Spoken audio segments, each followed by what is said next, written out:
నమస్తే, welcome to Sakshi exclusive. Hi friends, America మాజీ అధ్యక్షుడు డొనాల్డ్ ట్రంప్కు పెద్ద షాక్ కొట్టింది.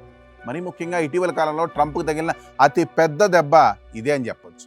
మరి షాక్ ఏమిటో దాని పూర్తి వివరాలతో ఈ వీడియోలో చూద్దాం. వీడియో అయితే ఎక్కడ స్కిప్ అవ్వకుండా చూడండి. ఇటీవల అమెరికాలోని దాదాపు 25 రాష్ట్రాలు డొనాల్డ్ ట్రంప్ పరిపాలనా యంత్రాంగంపై భారీ న్యాయ పోరాటానికి దిగాయి. విదేశాల నుండి వచ్చే దిగుమతులపై ఏకంగా 500% పైగా పన్నులు అంటే టారిఫ్లు విధించేందుకు ట్రంప్ మద్దతిస్తున్న కొత్త బిల్లును సవాల్ చేస్తూ ఈ రాష్ట్రాల అటార్నీ జనరల్స్ అమెరికా కోర్టును ఆశ్రయించారు. అటార్నీ జనరల్ లెటిటియా జేమ్స్ నాయకత్వంలో దాఖలైన ఈ దావా ప్రకారం సుప్రీంకోర్టు తీర్పును ధిక్కరిస్తూ అక్రమ మార్గాల్లో పన్నులు పెంచేందుకు ట్రంప్ యంత్రాంగం ప్రయత్నిస్తోందని వారు ఆరోపిస్తున్నారు. ఈ వివాదానికి ప్రధాన మూలం రష్యా చమురు వ్యాపారం. ఉక్రెయిన్ రష్యా యుద్ధం ప్రారంభమైనప్పటి నుండి పాశ్చాత్య దేశాల ఆంక్షలను లెక్క చేయకుండా రష్యా నుండి తక్కువ ధరకు చమురు కొనుగోలు చేస్తున్న దేశాలను దెబ్బతీయడమే ఈ బిల్లు ముఖ్య ఉద్దేశం. అమెరికా దివంగత సెనేటర్ లిండ్సే గ్రాహం రూపకల్పన చేసిన శాంక్షనింగ్ రష్యా యాక్ట్కు డొనాల్డ్ ట్రంప్ బహిరంగంగా మద్దతు తెలిపారు.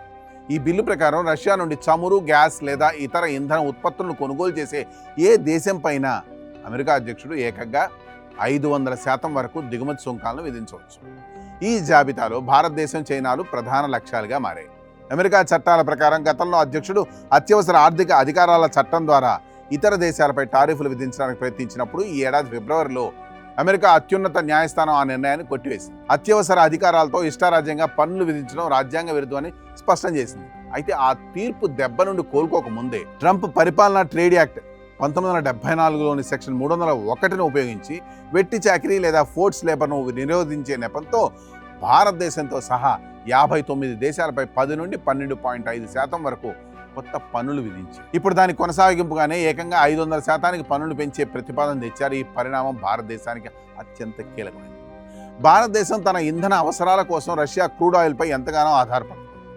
భారత్ గనక రష్యా నుండి చమురు దిగుమతులను ఆపేసి ఇతర గల్ఫ్ దేశాలు లేదా అమెరికా నుండి ఖరీదైన చమురు కొనుగోలు చేయాల్సి వస్తే దేశంలో పెట్రోల్, డీజిల్ ధరలు విపరీతంగా పెరుగుతాయి. ఇది నేరుగా రవాణా వ్యయాన్ని పెంచి నిత్యావసర వస్తువుల ధరల పెరుగుదలకు, అంతిమంగా ద్రవ్యోల్బణానికి దారితీస్తుంది. పైగా అమెరికాతో భారత్ జరుపుతున్న వాణిజ్య చర్చల్లో ఈ రష్యా చమురు అంశం పెద్ద ప్రతిబంధకంగా మారింది. అయితే ఈ సుదీర్ఘ న్యాయ పోరాటంలో భారతదేశానికి ఒక ఊరట లభించే అవకాశం కనిపిస్తుంది. అమెరికాలోని 25 రాష్ట్రాలు ట్రంప్ నిర్ణయాన్ని తీవ్రంగా నిరసిస్తూ కోర్టును ఆశ్రయించడం వల్ల ఈ 500% టారిఫ్ ప్రతిపాదన అమల్లోకి రావడం అంత సులభం కాదు. దీనివల్ల భారత వాణిజ్య చర్చల బృందానికి తగినంత సమయం లభిస్తుంది. అమెరికా ప్రభుత్వంతో చర్చల్లో దీన్ని ఒక ఆయుధంగా లేదా బేరసారాల వేదికగా వాడుకునేందుకు భారత్కు మార్గం సుగమమవుతుంది. ప్రస్తుతం భారత విదేశాంగ మంత్రిత్వ శాఖ ఈ పరిణామాలను నిశ్చితంగా పరిశీలిస్తోంది. తమ జాతీయ ప్రయోజనాలు, ఇంధన భద్రత, ఆర్థిక స్థిరత్వానికి ప్రాధాన్యత ఇస్తూనే అమెరికాలోని వాటాదారులతో నిరంతరం సంప్రదింపులు జరుపుతోంది.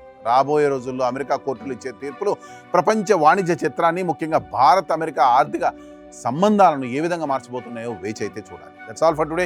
This is Harikrishna signing off for Sakshi exclusive.